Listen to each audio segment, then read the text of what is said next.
नहीं baby, but please समझो, सुबह इनवॉइस भेजना जरूरी था। ओके आई प्रॉमिस मैं प्यार ज्यादा और काम कम करूंगा। पर मेरी किसी भी बात का नीतू पर कोई असर नहीं पड़ा। उसने दूसरी तरफ मुंह कर लिया और लेटी रही। मैं उठा और बालकनी में आकर बैठ गया। सर पीछे टिकाकर मैं सोचने लगा कि नीतू को कैसे मनाऊं। कुछ देर बाद नीतू खुद ही उठकर आई, नाश्ता टेबल पर रखा और मेरी गोद में बैठ गई।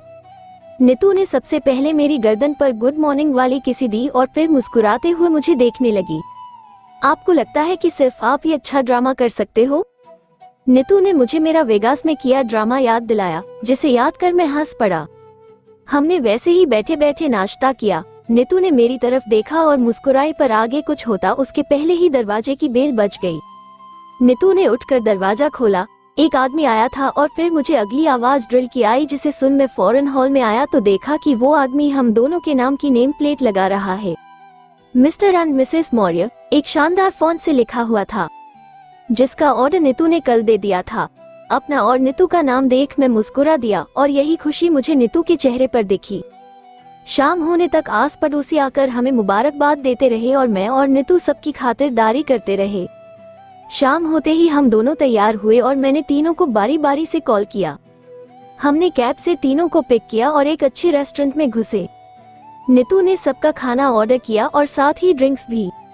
नीतू ने अपने लिए वाइन ली और बाकियों ने बियर। बातों का सिलसिला चालू हुआ। यहाँ से लेकर गांव तक और न्यूयॉर्क तक की सारी बातें नीतू ने शुरू कर दी। इधर मौके का फायदा उठाकर मैंने अपने लिए 30 मिली चिवागे ऑर्डर कर दी। नीतू अपनी बातों में लगी रही और देखते ही देखते मैंने 5 पैक टिका लिए। इधर मैंने भी इतना ध्यान नहीं दिया कि नीतू ने वाइन की पूरी बोतल खत्म कर दी। रेस्टोरेंट में गाना चल रहा था और लोगों का जमावड़ा लगा हुआ था। अब मुझे तो सुरूर चढ़ने लगा था और नीतू तो फुल झूम रही थी। तभी गाना लगा, सखिया ने मैनू महने मार दिया। ये सुनते ही नीतू ने छोटे बच्चे जैसी सूरत बनाई। नीतू ने गाने की लाइन मुझसे शिकायत करते हुए दोहराई। पिछले कुछ दिन से मैं काम इतना व्यस्त था कि कॉल आते ही बाहर आ जाया करता था। नीतू ने हाथ जोड़ते हुए कहा तो मुझे उस पर बहुत प्यार आ गया। मैंने अपने दोनों हाथ खोल दिए और वो आकर मेरे गले लग गई।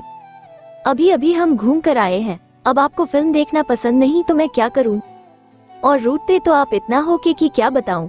मैंने नीतू को गले लगाए हुए उससे कहा तो सारे हंस पड़े।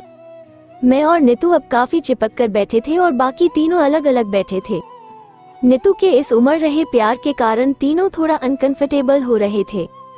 घड़ी में 12 बजे थे तो मैंने बिल मंगवाया और वो बहुत अच्छा खासा आया।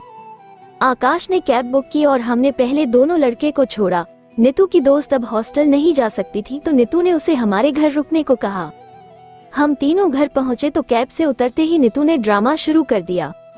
मैंने घर की चाबी नीतू की दोस्त को दी और उसे फ्लैट नंबर 39 खोलने को कहा और मैं नीतू को गोद में उठा लिया। नशा नीतू पर चढ़ चुका था और अब उसे चलने में दिक्कत हो रही थी, या फिर ये उसका ड्रामा था। मैं और नीतू अंदर आए। मैंने उस लड़की को गेस्ट रूम में सोने को कहा। मैं नीतू को लेकर अंदर आया और उसे बिस्तर पर लिटा कर उठने लगा तो उसने हमेशा की तरह अपने बाहों का हार मेरे गले में डालकर मुझे रोक लिया। बेबी दरवाजा तो बंद करने दो, मैंने कहा और दरवाजा बंद करके जूते उतार के फेंक कर नीतू की बगल में लेट गया। मेरा सर भी घूमने लगा था और होश अब कम होने लगा था। इधर नीतू पर खुमारी छाने लगी थी। उसने मेरी तरफ करवट ली और मेरे होठों अपने होंठ मिला दिए। नीतू के मुंह से मुझे रेड वाइन की सुगंध आ रही थी। मैंने बात पूरी नहीं की पर नीतू समझ गई।